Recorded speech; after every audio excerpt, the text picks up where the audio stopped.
Over the last 4 years, our country has benefited from a presidential term filled with major accomplishments. President Donald Trump has repeatedly surprised the skeptics, confounded his critics, and delivered significant policy victories that have strengthened our country. Case in point, back in May, when the president set the goal of finding a pandemic-ending vaccine by the end of this year, his timeline was literally dismissed by people who assumed they knew better. Here was one quote: "Trump promises coronavirus vaccine by the end of the year," scoffed one headline, but his own experts temper expectations. Fact check complained, another headline: "Coronavirus could come this year," Trump says. Experts say needs a miracle to be right, end quote. Well, with the genius of science, support from Congress, and the bold leadership of the Trump administration, that medical miracle arrived right on schedule. Americans on the front lines are receiving vaccinations as we speak. This episode offers a kind of microcosm of the last 4 years. On so many subjects, from economic prosperity to foreign policy to protecting American families, the skeptics doubted him. The critics derided him. But President Trump has delivered. When President Trump ran for office, he promised to help open a new chapter for working families. After 8 years of failed policies that concentrated wealth and optimism among the lucky few, prosperity was going to flow to all kinds of workers in all kinds of communities, he said. And that's exactly what happened. Before this pandemic spread from China and the world had to slam on the brakes, the American people had the best job market in living memory.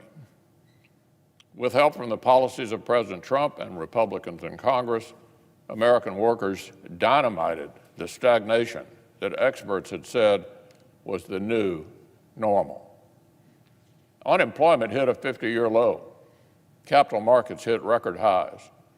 And this time, all kinds of Americans got to share in the gains. We saw earnings grow faster for workers than for managers, faster for the bottom 25 than for the top 25. This success was fueled in part by the policy leadership of President Trump. This administration pursued bold regulatory changes. Once-in-a-generation tax reform had eluded prior leaders. This president signed it into law in his first year. And together we repealed the worst part of Obamacare. The unfair individual mandate was zeroed out. President Trump also took historic steps to strengthen the future of our trade with the world. He secured the historic United States-Mexico-Canada agreement and the bilateral tax treaties with partners in Europe and in Asia. A nation this productive needs plenty of energy to keep it going. Fortunately, President Trump and his administration ended the ideological war on fossil fuels and hit the accelerator on all of the above American energy dominance. In the last 4 years, we surpassed Saudi Arabia in oil production. We saw energy exports exceed energy imports for the first year in almost 70 years. Meanwhile, we saw CO2 emissions fall, along with other harmful pollutants. That energy independence has dramatically strengthened our hand with respect to the rest of the world, particularly the Middle East. So speaking of the Middle East, President Trump wasted little time pulling back from the prior administration's disastrous Iran deal. His team eliminated daylight between us and Israel and repaired our relationships with Arab partners. And he aligned these relationships around our common shared interests, countering threats like radical Islamic terrorists and Iranian aggression. Under President Trump's command, our forces took terrorist leaders like al-Baghdadi and Soleimani off the battlefield. The physical caliphate that ISIS established on the previous president's watch was destroyed. All of this paved the way for the Abraham Accords, the historic normalization of relationships between Israel and the UAE, Bahrain, Sudan, and most recently, Morocco. And the potential is there for more on the horizon. Now, the Middle East isn't the only place where the Trump administration has shored up our footing on the world stage. Our 45th Commander-in-Chief set out to rebuild and modernize our military and to move our foreign policy from a chapter of weakness and apology into a renewed posture of strength. 4 years later, we have a new national defense strategy to compete with and deter adversaries like Russia and China. We have rebuilt the military and invested in new technologies to ensure America keeps our edge in everything from cyber to space to advanced weapon systems. And the President's leadership has not stopped with those who are currently serving. He also signed into law the historic VA Mission Act to ensure our dedication to the men and women in uniform does not end when their tours conclude. So clearly, Madam President, the list of American accomplishments since 2016 is nearly endless. There are the many miles of new protections on our southern border. At one point, apprehensions at the border hit their lowest level since the 1970s. Essential causes like religious liberty and the most vulnerable, the unborn, have had a champion in this administration instead of an adversary. There have been historic new steps to conserve our national treasures, like the Great American Outdoors Act.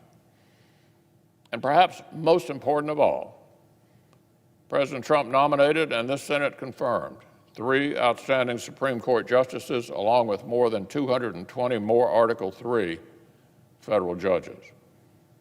These are brilliant, young constitutionalists, men and women in lifetime appointments who will renew the judiciary for a generation. All because President Trump knows we need judges who respect the essential but limited job description the framers wrote for our third branch of government. So as you can see, Madam President, it would take far more than one speech to catalog all the major wins the Trump administration has helped deliver for the American people. The outsider who swore he would shake up Washington and lead our country to new accomplishments, both at home and abroad, proceeded to do exactly that. President Trump and Vice President Mike Pence deserve our thanks and our gratitude for their tireless work and their essential roles in all these victories and in many more. 6 weeks ago, Americans voted in this year's general election. The legal and constitutional processes have continued to play out since then. Yesterday, electors met in all 50 states.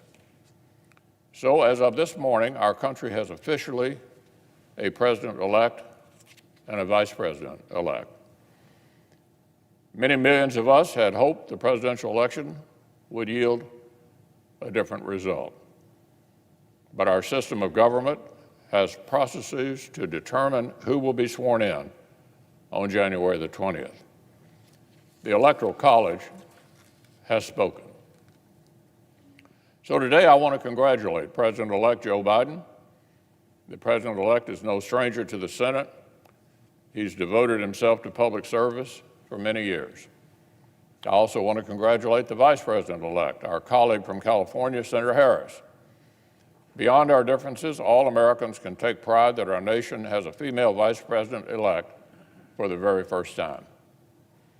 I look forward to finishing out the next 36 days strong with President Trump. Our nation needs us to add another bipartisan chapter to this record of achievement.